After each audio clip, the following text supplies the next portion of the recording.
নমস্কার বন্ধুরা, আজ আমি আপনাদের আটার মধ্যে সিদ্ধ আলু দিয়ে একটা দারুণ টেস্টি নাস্তার রেসিপি করে দেখাবো, যেটা আপনারা সকালে ব্রেকফাস্টে কিংবা টিফিনে কিংবা রাত্রের খাবার হিসাবেও খেতে পারেন। রান্নাটা করা কিন্তু খুবই সোজা আর খেতে কিন্তু অসাধারণ স্বাদের হয়।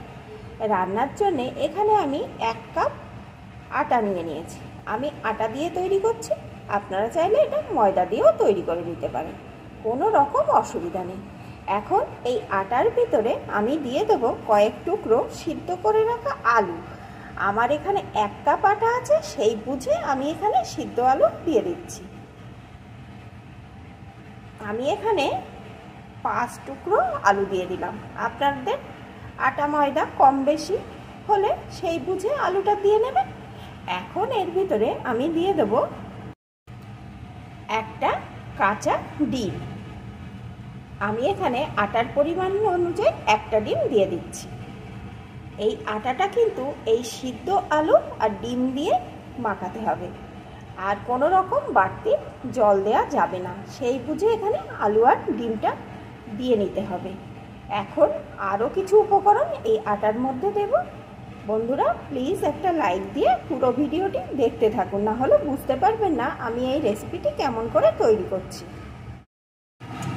এখন গ্যাস ওভেনে একটা কড়া বসিয়ে আমি একটু সর্ষের তেল দিয়ে দিয়েছি। তেলটা গরম হয়ে গেছে। এখন এর ভিতরে আমি দিয়ে দেবো একটা শুকনো লঙ্কা। লঙ্কাটাকে লাল লাল করে ভেজে নেব।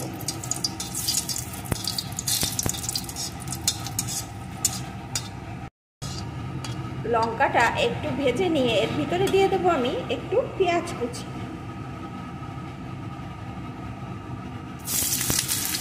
পেঁয়াজ কুচিটাও একটু ভেজে নেব।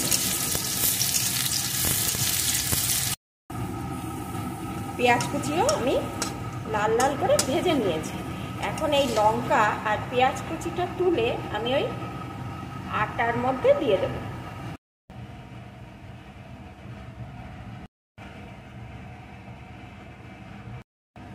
দিয়ে দেব একটু ভাজা জিরে আর ধনের গুঁড়ো, যেটা আমি শুকনো কড়াই আগে থাকতে গোটা অবস্থায় ভেজে গুঁড়ো করে রেখেছিলাম। একটু লবণ। এখন সমস্ত কিছু হাতের সাহায্যে মেখে নেব। আর যদি আমার কম বেশি হয়ে যায় তাহলে কিন্তু জল দেয়া যাবে না, আর একটা ডিম দিয়ে দেব। আর যদি আটাটা একটু পাতলা হয়ে যায় তাহলে কিছুটা আরও আটা এর মধ্যে মাখিয়ে নেব। অফ ক্যামেরায় আমি হাতের সাহায্যে সব কিছু দিয়ে আটাটা মাখিয়ে নিয়েছি। আমার কিন্তু বাড়তি কোনো ডিম বা আটার প্রয়োজন পড়েনি।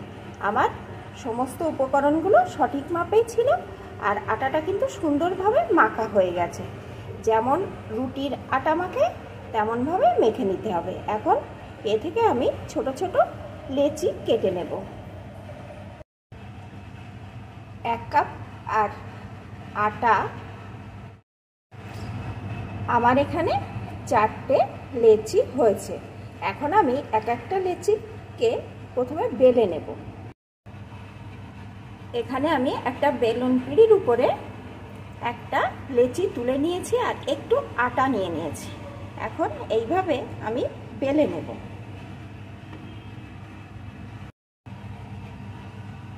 খুব পাতলা করব না, একটু মোটা করে আমি বেলে নিলাম। গ্যাস ওভেনে একটা তাওয়া বসিয়ে দিয়েছি, তাওয়াটা ভালো রকম গরম করে নিয়েছি। এখন আমি যে পরোটাটা বেলে রেখেছিলাম ওটা এর উপরে দিয়ে দেব। দিয়ে দিয়েছি। এখন এপিট ওপিট করে প্রথমে একটু সেঁকে নেব।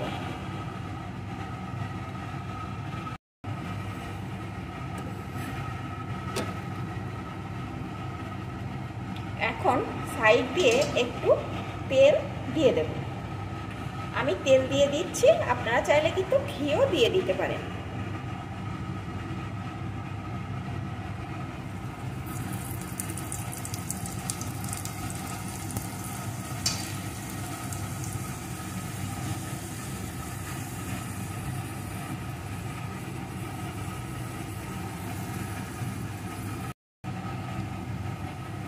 এপিটটা একটু এইভাবে চেপে চেপে ভেজে নিয়েছি। এখন পিঠটা আমি উল্টে দেব। দেখুন বন্ধুরা কত সুন্দর হয়েছে। এখন অল্প আছে, ওই পিঠটাও এইভাবে চেপে চেপে ভেজে নেব।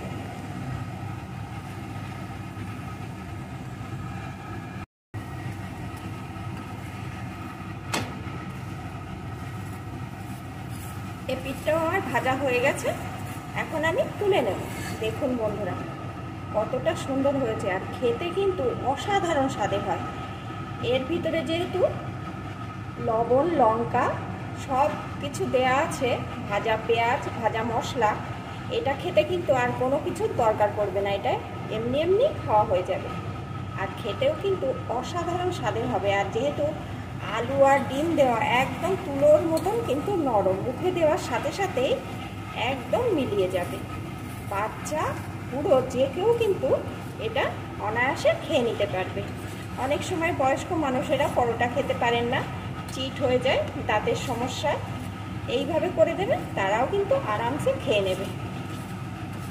এখন এইভাবে আমি প্রত্যেকটা ভেজে নেব। বন্ধুরা আমার এই রেসিপিটি আপনাদের কেমন লাগলো প্লিজ কমেন্ট করে জানাবেন। ভালো লাগলে একটা লাইক দিয়ে দেবেন।